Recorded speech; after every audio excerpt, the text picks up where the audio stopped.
बिस्मिल्लाहिर्रहमानिर्रहीम। देखती आंखों सुनते कानों को राबी का सलाम। उम्मीद है कि आप सब लोग खैरियत से होंगे और ड्राइविंग टेस्ट की तैयारी के लिए भी कॉन्शियस होंगे। तो मैं भी खैरियत से हूँ और आपके ड्राइविंग टेस्ट की तैयारी के लिए मैं नए क्वेश्चन लेकर आई हूँ ताकि आप लोग जो हैं मज़ीद जान सकें और अपनी ड्राइविंग को भी बेहतर और परफेक्ट बना सकें। क्योंकि ये ड्राइविंग टेस्ट ही नहीं है बल्कि आपकी ड्राइविंग का भी टेस्ट है। आपको पता होना चाहिए कि आपने कौन से टाइम पे क्या एक्शन लेना है। तो ये सवाल कुछ इस तरह के भी हैं कि जिस पे आपकी मूवमेंट्स और एक्शंस को भी पूछा जाता है कि फ़लाँ टाइम पे आपको क्या करना चाहिए। तो ये अगर आपको पता होगा, अगर आप सही ड्राइवर होंगे और आपको टिप्स ट्रिक्स का पता होगा तो ही कर सकेंगे। तो चलते हैं वीडियो की तरफ।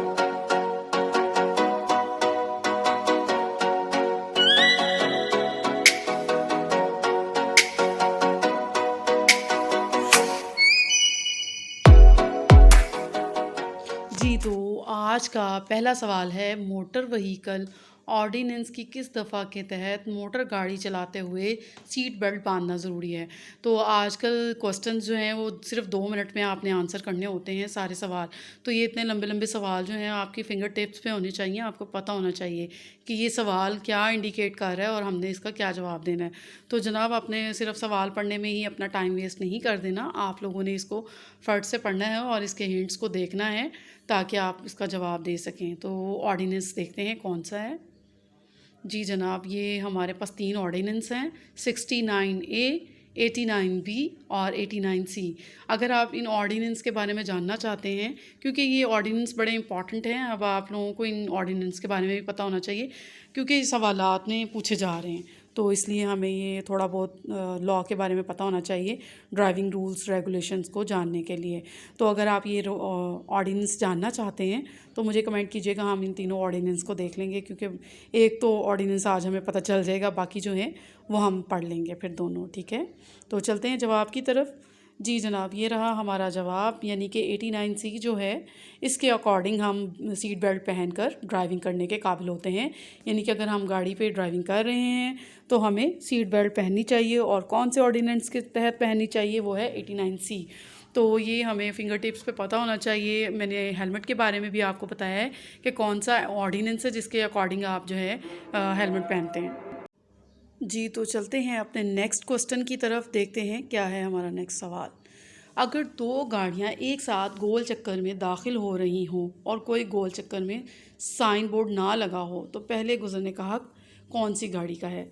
जी जनाब, तो अक्सर साइन बोर्ड पे इंडिकेट किया हुआ होता है कि आप पहले जा सकते हैं, या राइट साइड से आने वाले या लेफ़्ट साइड से आने वाले जा सकते हैं, या दोनों ही। तो ये आपने राउंड अबाउट जो है ना, इसके बारे में मैंने वीडियो बनाई हुई है, आप उसको देख लीजिएगा। राबी राइट वे पे जाके गोल चक्कर की वीडियो मैंने बनाई हुई है राउंड अबाउट के बारे में। तो आपको भी पता होगा, मुझे कमेंट बॉक्स में कमेंट भी मिल रहे होंगे, लेकिन मैं भी आपको आंसर बताने के लिए हिंट्स देने वाली हूँ। पहला ईंट है दाएं तरफ से आने वाली, बाएं दूसरा ईंट है बाएं तरफ से आने वाली, और तीसरा है दोनों गाड़ियों का हक है।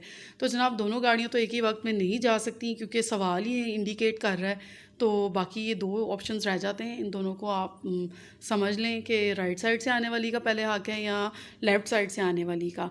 तो ये तो हकूक़ फ़राइज़ की तरफ इशारा है। हम मुसलमान हैं तो हमें वैसे भी हकूक़ फ़राइज़ जो हैं उनके बारे में डिटेल पता होनी चाहिए, और हमें पता होना चाहिए कि हमारा क्या फ़र्ज़ है, हमारा क्या राइट है और किसी के क्या हकूक़ हैं और क्या हमारे फ़राइज़ हैं। तो जनाब, ये रहा हमारा जवाब।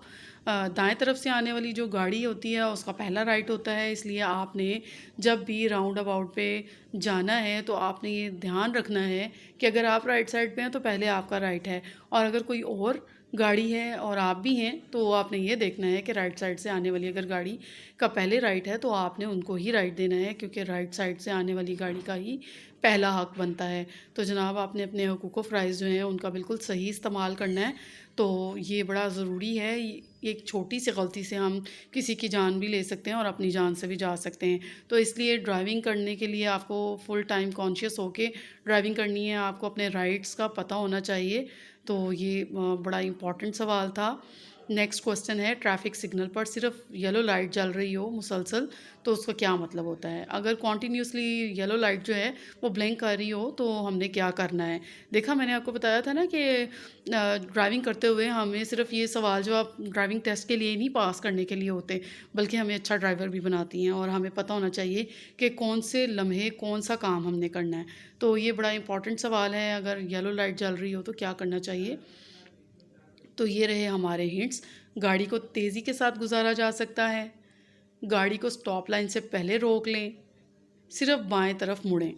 यानी कि ये 3 हिंट्स हैं, इनमें से आपने एक हिंट को चूज़ करना है और वो वाली जो सही है। तो उम्मीद है कि आपको येलो लाइट के बारे में बिल्कुल पूरी डिटेल पता होगी, रेड येलो ग्रीन क्या इंडिकेट करते हैं, और अगर कॉन्टीन्यूसली येलो लाइट जल रही हो तो हमें क्या करना चाहिए। ये बड़ा इम्पॉर्टेंट सवाल है क्योंकि हमारा इन लाइट से हर वक्त वास्ता पड़ता रहता है। तो मैं आपको हिंट्स देने वाली हूँ।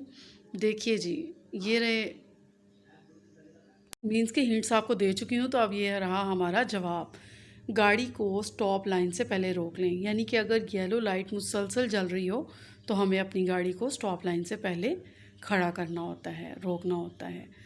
तो अगला सवाल है हमारा, रात के वक्त सड़क पर गाड़ी पार्क करते हुए गाड़ी की कौन सी लाइट्स को ऑन करना चाहिए। तो ये बड़ा इम्पॉर्टेंट सवाल है। एक तो नाइट होती है, इतनी ज़्यादा लाइट नहीं होती, गाड़ियाँ इतनी विजिबल भी नहीं होती हैं अगर डार्क कलर्स की हैं, तो आपने बड़ी ही हिफाजती इकदामात करते हुए अपनी गाड़ी को रोड के ऊपर पार्क करना है। ये एक तो वैसे ही डेंजरस होता है, बेहतर यही होता है कि आप पार्किंग एरियाज़ में ही अपनी गाड़ियों को पार्क करें। लेकिन अगर आप ऐसा नहीं कर सकते तो फिर आपने, जब आपको सड़क पर गाड़ी पार्क करने की ज़रूरत पेश आए, तो आपने पूरे जो उसकी हिफाजती इक़दामात हैं उनको मद्देनज़र रखते हुए करना है। चलते हैं अपने हिंट्स की तरफ। जी जनाब, ये रहे हमारे हिंट्स। हेडलाइट्स को ऑन करना है, पार्किंग लाइट्स को ऑन करना है, या इंडिकेटर्स को ऑन करना है। तो जनाब ये आपको पता होना चाहिए कि अगर आप गाड़ी को पार्क कर रहे हैं तो कौन सी लाइट्स जो हैं वो आपने ऑन करके अपनी गाड़ी को पार्क करना है। तो ये बड़ा इम्पॉर्टेंट सवाल है, ये एक अच्छे ड्राइवर होने की निशानी भी है कि आपको पता हो कि आप क्या करने जा रहे हैं, ताकि आने वाले लोगों को भी आपकी गाड़ी को देखकर अंदाज़ा हो जाए कि आप क्या करना चाह रहे हैं। तो इस सवाल को आपको वैसे भी आना चाहिए, और ये सवाल टेस्ट के लिए भी बड़ा इम्पॉर्टेंट है। तो ये रहा हमारा जवाब। पार्किंग लाइट्स जो हैं आपने ऑन करनी है। ऑब्वियसली जब आप अपनी गाड़ी को पार्क कर रहे हैं तो इंडिकेटर्स की भी ज़रूरत नहीं है और हेडलाइट्स की भी ज़रूरत नहीं है। वहाँ पे सिर्फ़ और सिर्फ पार्किंग लाइट्स की ज़रूरत है। तो आपने अपनी गाड़ी की पार्किंग लाइट्स को ऑन करके फिर ही सड़क पर अपनी गाड़ी को पार्क करना है। तो नेक्स्ट क्वेश्चन हमारा ये है, पुल पर गाड़ी को कैसे ओवरटेक किया जा सकता है। जी जनाब, तो ये बड़ा इम्पॉर्टेंट सवाल है। ये आपकी ड्राइविंग स्किल्स को भी बड़ा ज़रा हाईलाइट करेगा, पता चलेगा कि आप कितने बड़े एक्सपर्ट ड्राइवर हैं। आपको पता होना चाहिए कि आपने ओवरटेकिंग और ओवर स्पीडिंग करते हुए क्या करना है। तो ये आप लोग कमेंट बॉक्स में जो है मुझे आंसर भी करेंगे और मैं आपको हिंट्स भी दूंगी, ताकि आपकी क्वेश्चंस को सॉल्व करने की ज़्यादा स्किल्स हो सकें। तो दाएं तरफ से बाएं तरफ से पुल पर ओवरटेकिंग मना है। तो आपने ये देखना है कि आपने ओवरटेकिंग, पहले तो आपको रूल्स पता होने चाहिए ओवरटेकिंग के। अगर आपको नहीं पता तो आप राबी राइट वे पे जाएं और ओवरटेकिंग वाली वीडियो देख लें। मैंने एक इंटरव्यू किया हुआ है, बड़ा खूबसूरत इंटरव्यू है, उसमें ओवरटेकिंग की सारी स्किल्स और सारी जो चीज़ें हैं, रूल्स रेगुलेशन है, वो बताए हुए हैं। तो आप उनको मज़ीद जानने के लिए वो वीडियो देखें ताकि आपको आसानी हो। तो जनाब ये रहा हमारा जवाब, यानी कि पुल पर ओवरटेकिंग करनी ही नहीं चाहिए, मना होती है। तो जो पुल होते हैं वो वैसे ही तंग होते हैं, उन पे आप उसको पार ही कर लें तो बड़ी बात होती है, आप ध्यान से उसको करना होता है। अगर आप ओवरटेकिंग करेंगे या ओवर स्पीडिंग करेंगे तो ये डेंजरस हो सकता है, किसी की भी जान जा सकती है और आपकी भी। इसलिए अल्लाह माफ़ करे, इस तरह के काम नहीं करने चाहिए, और जहाँ पे ओवरटेकिंग ना करनी हो वहाँ पे नहीं करनी चाहिए। तो आज की वीडियो इतनी ही है, और उम्मीद है कि आपने बहुत सारी नई नई चीज़ें सीखी होंगी, और मैं आपके लिए मज़ीद नई नई वीडियोस बनाती रहूँगी ताकि आपको ड्राइविंग टेस्ट के साथ साथ आपकी ड्राइविंग स्किल्स को भी बेहतर बनाया जा सके। तो नए आने वाले वीडियो को लाइक शेयर सब्सक्राइब कर लें चैनल को, ताकि मेरी वीडियोज़ हैं आपको नए और वीडियोस के नोटिफिकेशन मिलते रहें और हम साथ जुड़े रहें। और अगर आपको कोई भी चीज़ सीखनी हो, जाननी हो, समझनी हो तो आप मुझे कमेंट करते रहिएगा, ताकि मैं आप लोगों को उसके जवाब देती रहूँ। और बड़ा अच्छा लगता है जब आप लोग अप्रिशिएट करते हैं और नई नई चीज़ें सीखना चाहते हैं। तो आज के लिए इतना ही। अल्लाह हाफिज़, फ़ी अमानिल्लाह।